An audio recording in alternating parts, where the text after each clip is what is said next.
Gente, bom dia, tudo bem com vocês? Segunda-feira, né?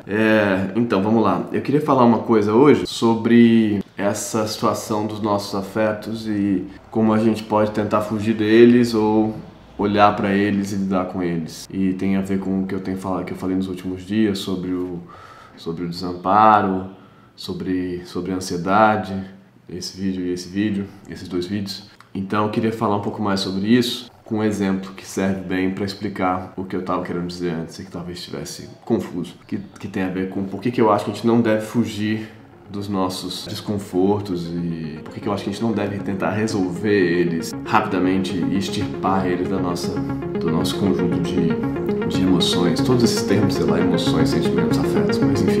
Vamos lá então falar sobre isso.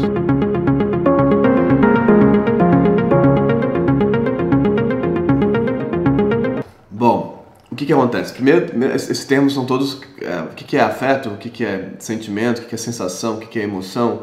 Não sei se importa tudo isso pra gente, mas o que eu tô querendo falar aqui sobre hoje é que parece que no mundo que a gente vive hoje em dia, os nossos sentimentos têm que estar todos muito bem enquadrados e correspondentes a alguma coisa. Eles têm que ter uma certa correção, né? Você tem que se sentir assim. Tem os sentimentos que são positivos, tem aqueles que são negativos, esses você está permitido sentir, esses aqueles não. Já falei muito sobre isso aqui também. E isso leva a gente para uma situação de muitas vezes, mas poxa, isso que eu estou sentindo não é exatamente aquilo. Como é que eu faço então? Tá errado sentir isso? E isso, essa negação da estrutura do sentimento faz a gente sofrer em dobro, né? Isso é um clássico, tá dito isso na psicanálise, no budismo. E eu acho que a gente não devia aplacar esses sentimentos e limar eles da nossa cadeia rapidamente. Então, como é que eu evito esses sentimentos? O que eu acho que esses sentimentos são caminhos maravilhosos para a gente se perceber e conhecer coisas da gente que a gente não conhecia antes. Então, vou dar um exemplo aqui rápido que pode servir para alguém que tem a ver com a vergonha. Eu sempre acho a coisa da vergonha maravilhosa. Eu acho genial que uma situação prática de um diálogo, por exemplo, faça alguém poder ficar vermelho. Eu fico vermelho com muita facilidade e eu acho maravilhoso que um diálogo tenha gere uma coisa concreta no meu corpo. Eu acho isso tipo a prova de que essas coisas estão ligadas, uma prova muito clara assim, né, de que você é tudo isso. Você é a linguagem, você é o que você está se afetando, você é o seu corpo, você é tudo isso junto. Não tem separação. Então eu acho a coisa do envergonhar-se muito legal nesse sentido. E eu me envergonho muito, eu sou muito tímido e tal, e enrubeço. Ontem à noite a gente estava aqui em casa, meu irmão veio aqui em casa para passear com o cachorro, porque eu não estava conseguindo sair porque eu estava doente e tal, e minha mãe veio para pegar o Martim, que estava aqui, para o Martim dormir na casa dela, porque estava difícil de eu ficar com o Martim ontem à noite, então ela falou, você quer que ele durma aqui? Eu falei, beleza. Então, num dado momento da noite, antes deles saírem, estávamos sentados, minha mãe, o Martim, meu irmão e eu. Meu irmão é mais velho do que eu, então eu sou o irmão mais novo dele e eu sou o filho mais novo da minha mãe.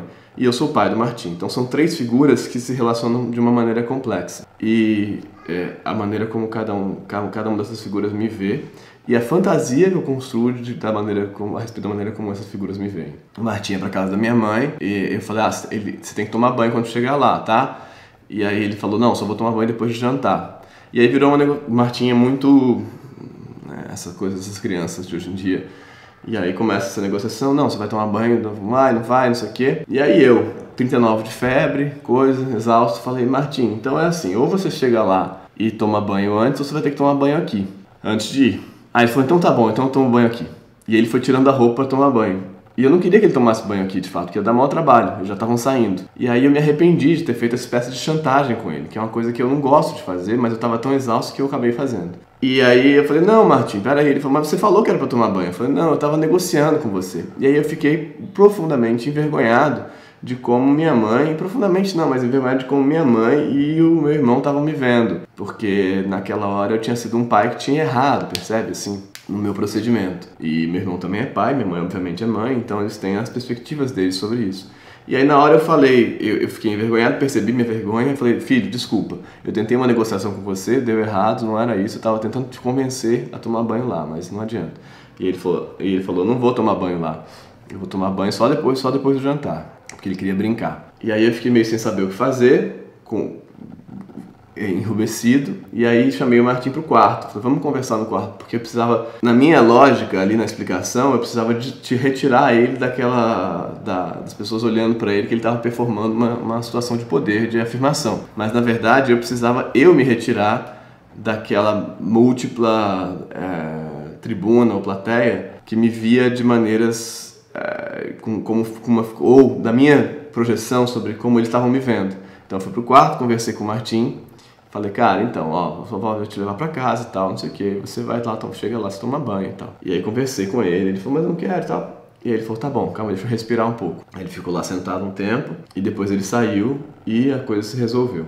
Depois, no final das contas, eu fui saber que ele tomou banho só depois de jantar, ele ganhou com a minha mãe, com a avó, né? Mas o ponto é, aquela vergonha, é isso que eu queria dizer, aquela vergonha que eu senti naquela hora tinha a ver com a fantasia que eu quero construir para eles a respeito do pai que eu sou.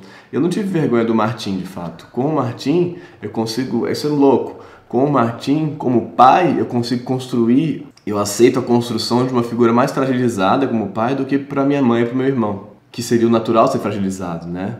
Eu sou filho mais novo, irmão mais novo. Seria natural ser mais frágil, em tese. Só que para mim é mais natural ser frágil com o Martim. E essa vergonha me fez ficar pensando sobre isso. Então, dizendo tudo isso para falar, a vergonha, por exemplo, nesse caso, mas todos os afetos que se a gente conseguir parar e não falar, não posso sentir isso, tá errado e tal, a gente conseguir olhar para eles e pensar sobre eles, eles dizem coisas sobre a gente, nesse caso, sobre a minha fantasia de como eu quero ser visto pela minha família. Certo? Era isso que eu tinha para dizer hoje, sobre não tentar se livrar, simplesmente, dos problemas. E tentar usar os problemas para encaminhar a nossa percepção da gente mesmo. E a nossa possibilidade aí sim de viver de um jeito mais consciente, mais dono de si nesse sentido, né? Não é dono de si, mas junto de si. Junto de si talvez seja melhor. E não apartado do que não pode ser você, né? Até amanhã, gente. Obrigado. Tchau.